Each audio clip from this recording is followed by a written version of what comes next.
da ngay ñoo fekk quartier général comme ni ñu koy defee amee habitude di ko def saa yu nekkee mouvement dañuy dajaloo fenn ñun syndicat bi SUCSAS sottante xalaat di laayante biir suñu biir grève bi nag moo d'ordre bii nii 72 heures la te ñun ñëpp ñu ngi koy respecté. lu tax ñu koy def maanaam syndicat bu ñu bokk mi SUCSAS ànd gësëm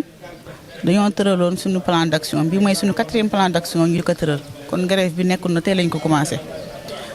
nañ ko depuis daanaka ay fan ci ginnaaw donc bi mooy suñu 4e plan d'action léegi nag tey dafa am leneen lu si rax mooy dañoo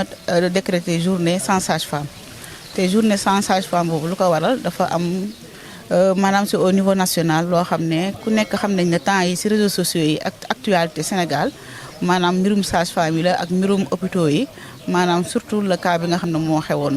Louga cas bi nga xem nag moo xewoon Louga daa ñëw yokk ci fekk ci ñu nekk suñu mot d'ordre yoo xam ne commencé woon nañ ko bu yàgg daa am cas bi daa ñëw fekk ci rek mais fekkoon nañ ñu nekk en mouvement ba pare. li ñuy wax population Mbour mooy ñu xam ne ñun les sages-femmes rawatina les sages-femmes de Mbour ñun ak population bi daanaka ñun ñëpp benn lañ ndax suñu rôle mooy ñu assister les femmes ba ñu ëmb ci jàmm mucc ci jàmm te ku ne xam ne ñun ay yaay lañ ay sœur lañ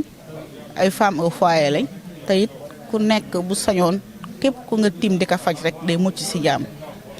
ndaxte benn sage-femme amul yéene di suivre malade ba malade bi des ci ay loxo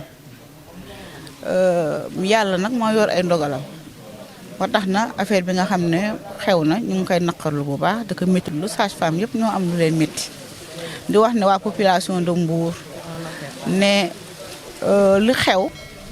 xëy na dafa warta mën a woon ñàkk rek bu mu tax relation yi sage-femme yi amoon ak population bi mu yàqu ndaxte xëy na population bi dañoo ñàkk xam rek mais sage-femme buñ ne sage-femme rek xam ne mooy moroom mooy xaritu jéeg ji sage-femme mooy xaritu mairie sage-femme mooy xaritu jigéen ñi kon donc di leen ñaan rek ñu ànd ak dal te xam ne ñun ñëpp benn lañ